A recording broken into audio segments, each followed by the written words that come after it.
Amos chapter 9, verse 7 to 11. Let's all stand as reading of the God's word.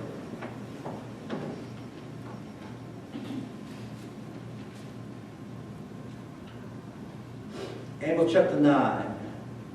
Are ye not as the children of Ethiopian unto me, O children of Israel, says the Lord?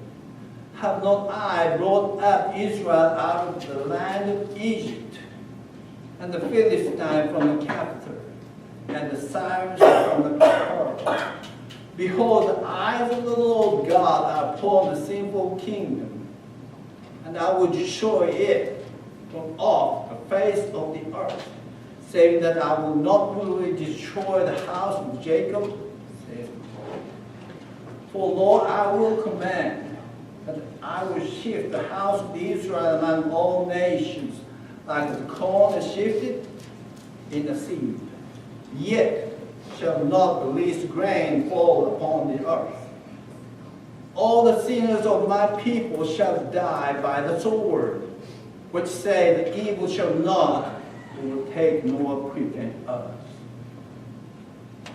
In that day will I raise up the tabernacle of David that is fallen, close up the breaches thereof, and I will raise up his ruins. I will build it as in the days of the Lord. Let us pray. Dear Lord, we come to you.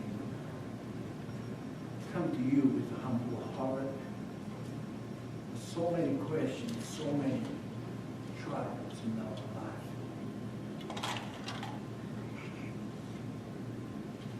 We are just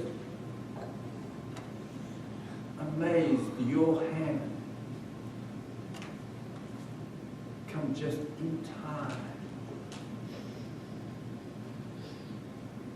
to pick us up, to build us up. So this morning, let's put in your shoulder. Raise us up above the stormy sea. Help us to stand on the mountain. Even though the trial is still in the world. Even though the sinful lives are all over the place, Lord, help us. See you and hear you. Walk in nothing. Lord, give me the word I need to preach. And be the mouthpiece.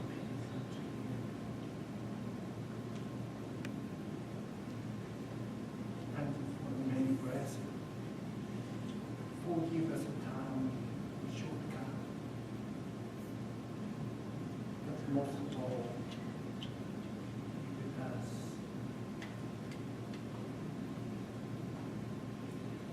In Jesus' name we pray. Amen. Amen.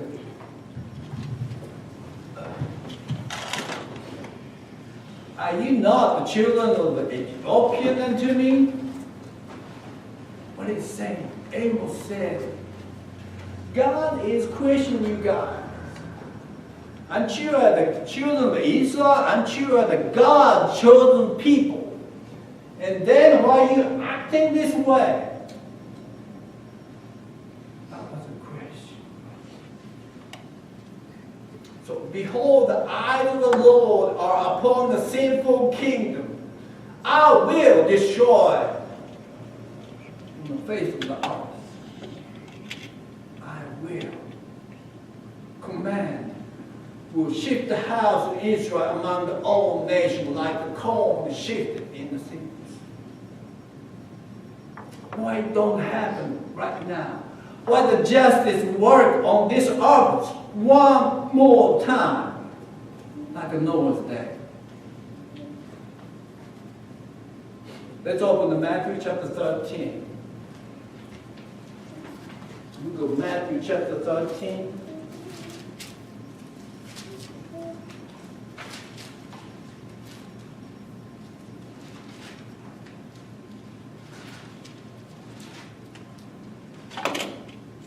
I'm reading verse 24 through 30. Matthew chapter 13, verse 24. It's the kingdom of heaven is like for the farmer who planted the good seed in the field. But the night the workers slept, his enemy came and planted weeds among the wheat, and it slipped away. When the crop began to grow that produced grain, weeds also grew.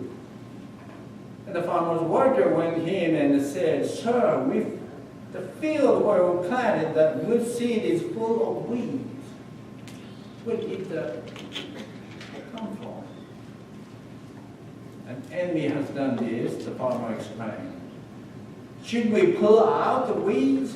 they asked. "No," he replied. "You will uproot the wheat if you do. Let both grow together until the harvest. Then I will tell the harvester to sort out the weeds, tie them into the bundles, and burn them to put the wheat in the barn." Two different ways. I know Jeremy started planting the wheat. Are you starting now? Oh, finished by. Oh, okay. Finished all.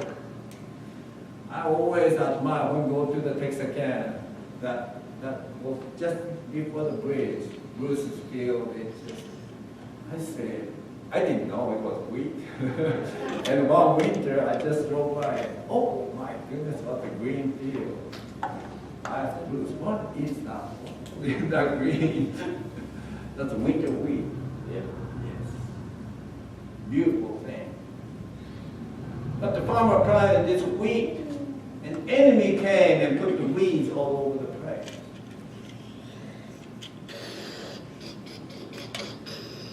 So grow together. And the workers said, "Don't we need to pull this weed?" And the Lord said, "Wait, not right now. Let the wheat and tar grow together until the judgment day. And when the judgment day comes, I will separate wheat and the tar. I will put the tar into the lake of fire.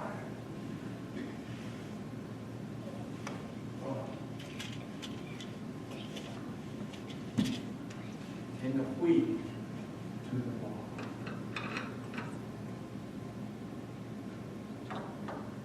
The song said, "Lie down and weep. I will wait in the silence until you come and sit with me. Till you come and sit with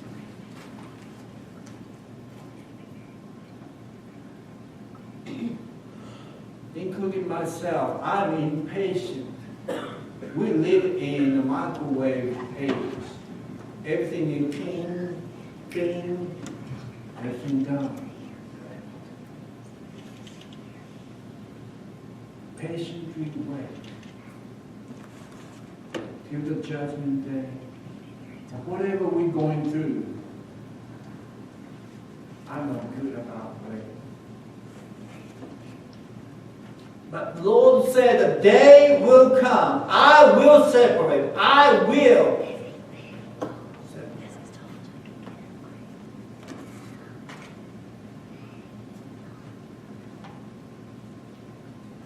And this song, you raise me up so I can stand on the mountain. You raise me up to walk on stones.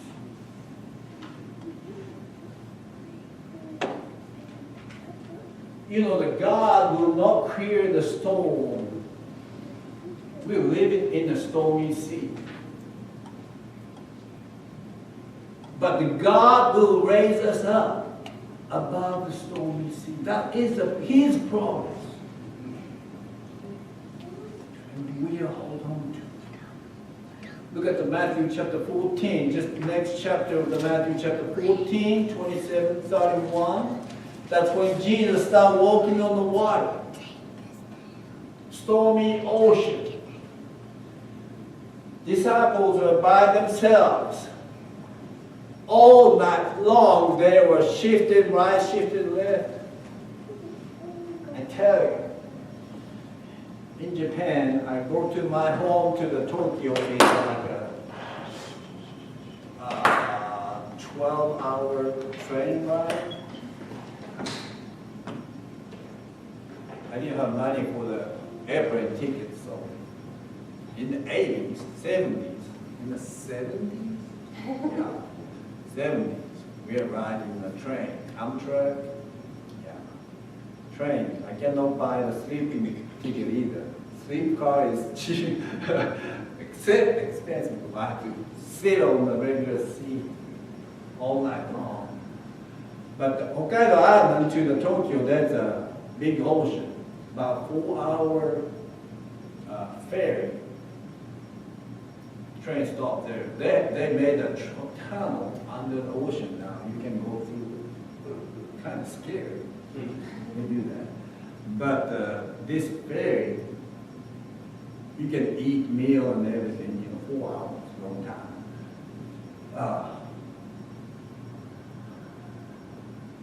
If the weather's good, it's okay. But when the storm comes, okay, you go to the restaurant and order the meal, right? And you have to hold on to the water and the plate because start moving. That's a bad thing. You shouldn't eat. Stop with. And the worst thing is, you cannot get off. You know what I mean? How do you do that? Jump off the ship? No. You just stay with that. And, oh my goodness. You suffer through. That's what the disciple was doing all night long, in the darkness. And somebody said, look, somebody's walking on the water. They're scared. But Jesus said to them at once, don't be afraid. Take courage, I am here. Take courage, I am here. I like this because Jesus, He can calm the storm, right? He can control the whole thing. But what did He do? He just stood on the ocean, on the storm all over the place. He just stood and said, good courage, don't worry, I'm here. Storm is going on, but Jesus said, I am here. You raised me up to walk on the stormy sea. So the Peter said, Lord, if it is you, tell me to come to you walking on the water. Let me walk on the water, just like you. I like you.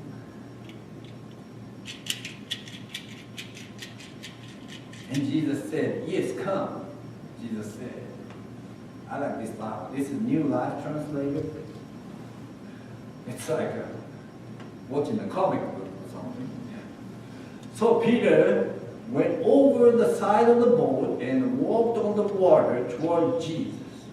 The query said, Peter walked on the water toward Jesus. Isn't that wonderful?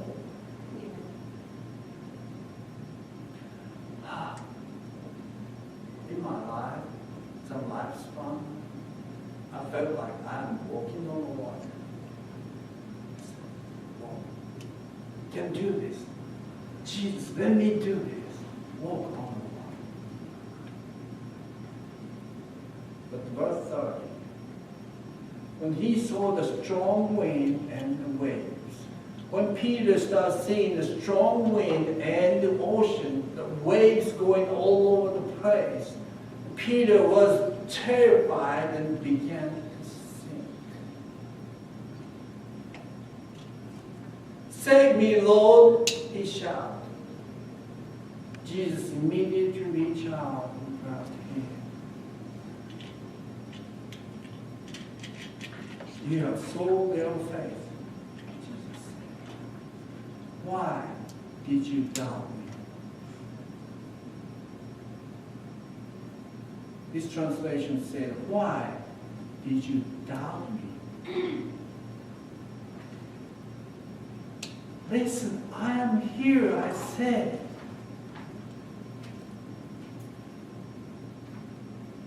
"Why you doubt me?"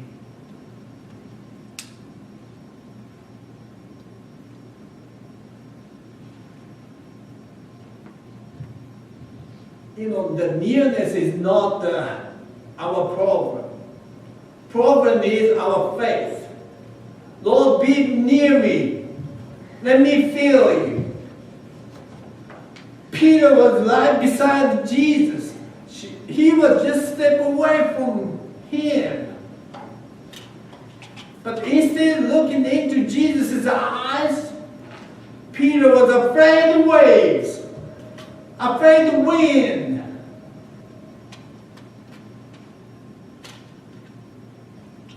Jesus said, "Why you doubt me?"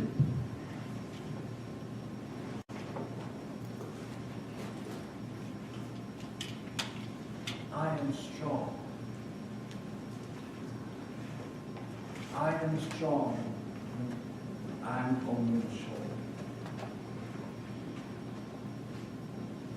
So our Jesus is ready to lend a hand and lift us up.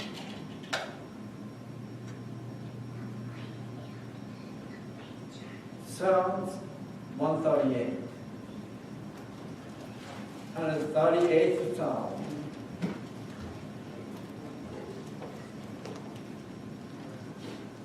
Book of Psalms 138, almost to the end. 6 through 8. My message begins with these verses. Begin with the song. Let me tell you, it came back, all the things. 2001, I was a student of the University of Arkansas, Lewisville. I was a sophomore student. From the open heart surgery, still have a scar tissue and having trouble. Cannot work as a bricklayer. Tried to be the UALR math major. And the class was so hard and I had to stay with the tutors. And the tutoring, I was listening to the little kid, teenager, just saying, "Well, do this, do that." I said, "Wow, you are good." I was age 46. To try it. Like my kids are telling me, "Look at it, it's so easy." That song just put me in every. Though the Lord, I'm reading 138 verse 6 start. Though the Lord is great, he cares for the humble, but he keeps his distance from the proud. Lord mighty God is a great God, created this universe. But still, he cares the humble. David knew that.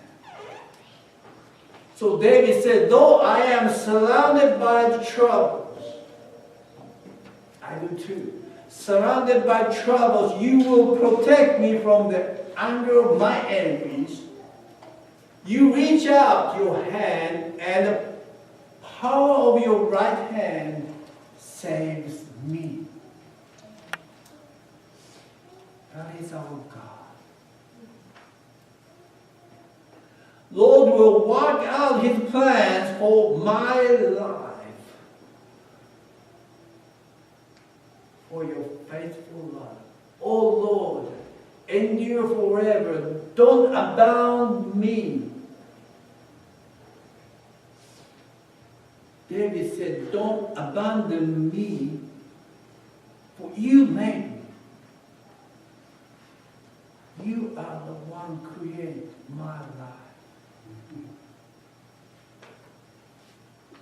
Don't leave me here.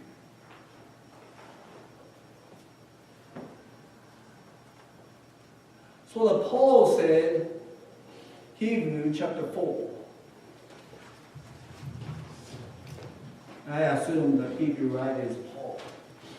Whatever the Hebrew, the book, chapter 4, verse 14, it says, seeing then that we have great high priest that is passed into the heaven, Jesus, the Son of God, let us hold first our profession.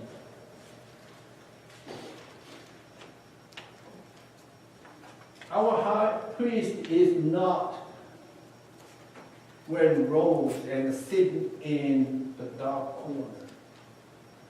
Our high priest is the name of Jesus Christ, who ascended into heaven. Verse 15, we have not high priest which cannot be touched with the feeling of our infirmities, all the troubles, all the things we're going through. High priest knows before we confess.